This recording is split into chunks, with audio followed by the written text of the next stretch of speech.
सुरेश और शिवानी की, जिसका जन्म एक ऐसे गांव में हुआ था जिस गांव में आज भी वहां के लोग जाति प्रथा से बाहर नहीं निकले हैं, लेकिन उसी गांव में सुरेश नाम का लड़का रहता था जो जाति से दलित समाज का था। वह अपना घर चलाने के लिए बच्चों को ट्यूशन पढ़ाया करता था। सुरेश हमेशा बच्चों को सही राह पर चलने की सीख देता था। शिवानी भी उसी गांव में रहती थी और वो सुरेश को अक्सर बच्चों को पढ़ाते हुए देखा करती थी। शिवानी के पिता गांव के ही मंदिर में पुजारी थे। शिवानी रोज सुबह मंदिर में पूजा करने जाया करती थी। सुरेश भी मंदिर के रास्ते से ही बच्चों को पढ़ाने जाया करता था। अक्सर दोनों एक दूसरे को देखकर नजरें झुका लिया करते थे। सुरेश गांव के बच्चों को एक बरगद पेड़ के नीचे पढ़ाया करता था। कभी कभी शिवानी भी उस जगह आ जाती थी। सुरेश शिवानी को मना भी करता था कि तुम यहाँ पे मत आया करो, अगर तुम्हारे पिता ने देख लिया तो समस्या खड़ी हो जाएगी। गांव में अक्सर जाति धर्म के कारण बहसबाजी हुआ करती थी और सुरेश इन लड़ाई झगड़ों से दूर रहता था।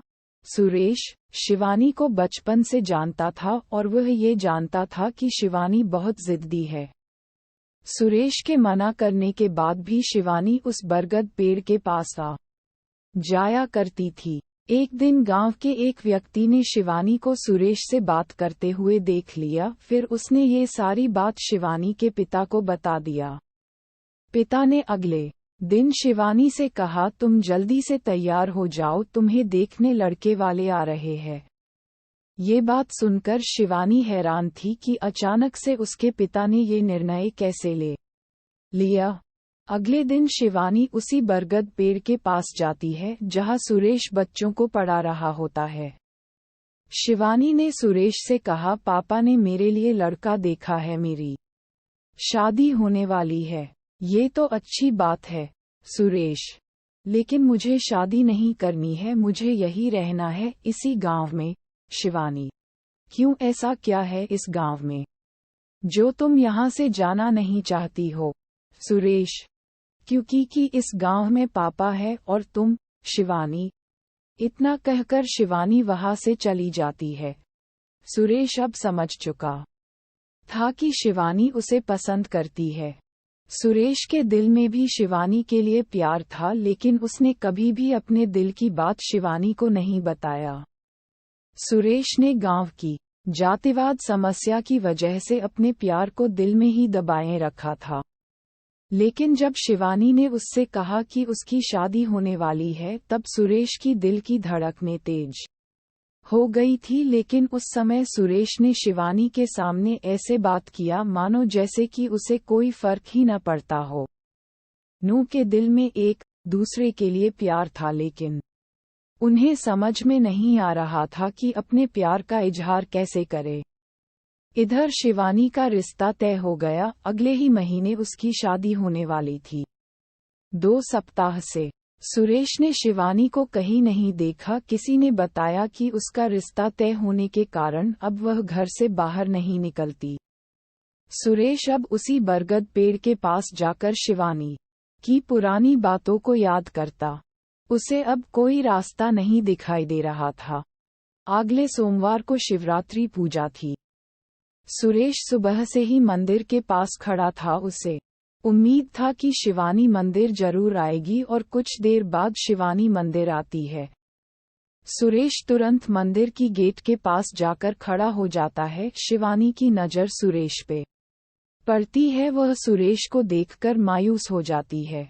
जब शिवानी पूजा करके मंदिर से बाहर निकलती है, तब सुरेश उसे मिलने का इशारा करता है। दोपहर के समय उसी बरगद पेड़ के पास दोनों मिलते हैं। शिवानी की नजरें सुरेश को ही देख रही थी।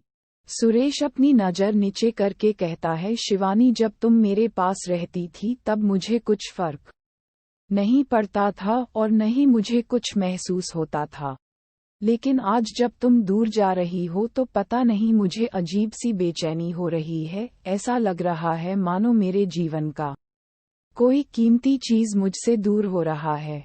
ऐसा लगता है कि मुझे तुमसे प्यार हो गया है। अब मुझे समझ में नहीं आ रहा है कि मैं क्या करूं।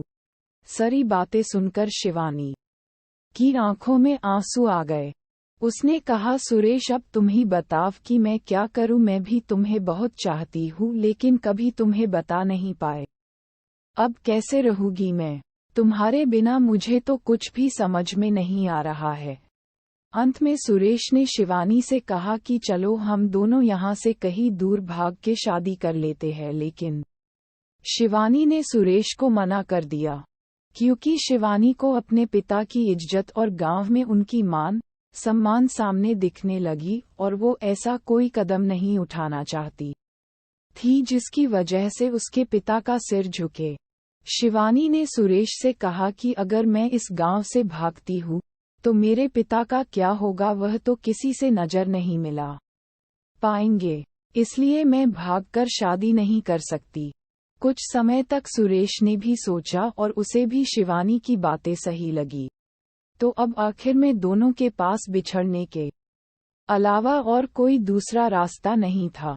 दोनों ने जी भरकर एक दूसरे को देखा और अंत में दोनों ने एक दूसरे को गले लगाया और हमेशा के लिए एक दूसरे से जुदा हो गए।